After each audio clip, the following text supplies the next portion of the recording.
Good. I feel like you've always talked about how much you love this building, but you've only gotten to play here once. I know, right? What does it mean for you to be back here?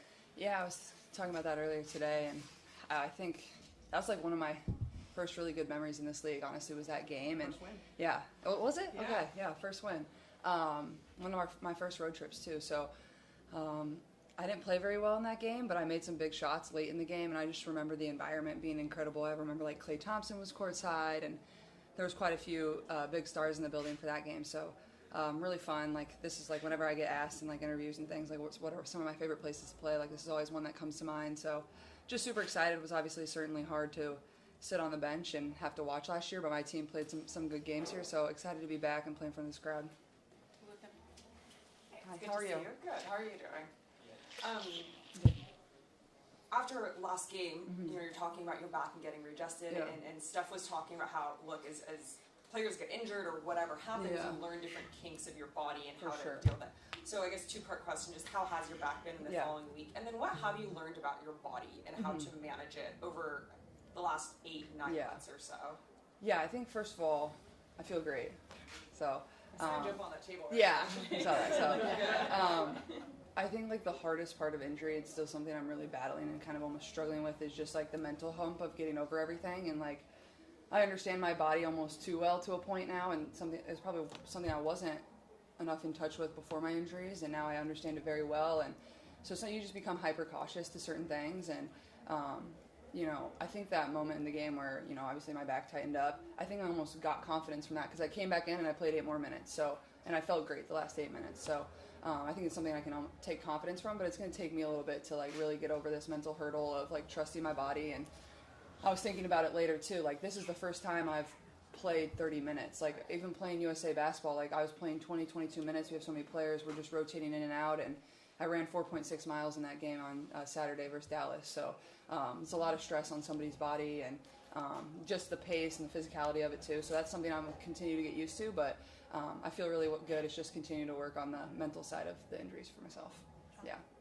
Caitlin, you mentioned enjoying playing here. And obviously you're friends with LeBron and Kobe, who's someone who inspired you, and you often wear Kobe's. Yeah. What do you think about when you play here with him in mind, and are you wearing any special Well, shoes today? I've been wearing them in practice the last few days, but they're Scrabble inspired. So this is the last Kobe that will go to market for people before my signature shoe comes out. So definitely special, like, to play here and play in a place that has had so many legends in this building and so much history in the game of basketball. And obviously somebody has loved this game. It's really cool for me. So obviously every time I lace up Kobe's, like, I feel honored that I get to wear these, and I get to have some that are exclusive to me and that I get to put on, and obviously have been able to share. This will be my 4th with the world now that they'll be able to get their hands on. So yeah, these are exciting. I have a few more to show you, but people won't be able to get those. But yeah. Have 2 more, go 1, 2.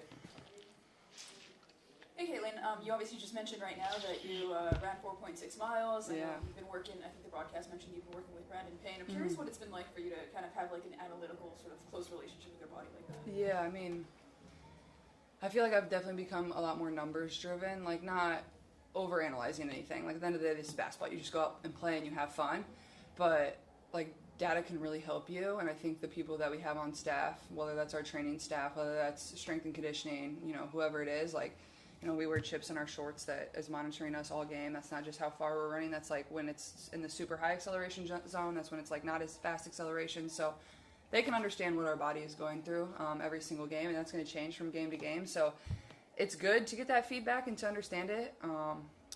But I mean, I try also not to like just be focused on that at the same time. Just like go out there and play. Don't overanalyze. So I think the fine balance, but it's certainly helped me, especially from the recovery aspect and getting back healthy. Like, that's a lot of the data that I've kind of relied on, especially in practices when you're trying to simulate things as game-like as you can. You take your game data and compare that to what you're trying to simulate in practice. So it's super helpful, and thankful we have that technology.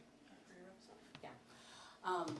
One of the things about you guys that are super impressive is already the chemistry that is already developed. And I know you guys have a lot of people that came back from last year. You got the same coaching staff, but even after practice and just kind of going over things mentally, just with the players itself, how important is that for you guys to continue to do things like that in the chemistry? Yeah, I mean, I think we have a great locker room and great leadership and people that use their voices and are going to help each other out, and people that have been in this league a long time and people that have been really successful in this league. So You know, Coach Steph has really challenged us. Like, you know, obviously she's the coach and the coaching staff, and they're going to give us the scouting report and the things we need to do. But at the end of the day, this is our team. Like, we have to make this what we want, you know, what we want to be. And I think we're trying to do that the best we can, but also at the same time, like, having fun. Like, teams that have fun and believe in one another and enjoy each other, like, not only are they probably going to achieve the most, they're going to have a lot of fun doing it and they're going to enjoy doing it with each other. So I think we have a great group in our locker room, and you know, even though we lost the first game, I thought we had great perspective on that of just like learning and continuing to grow. And you know, obviously our goal is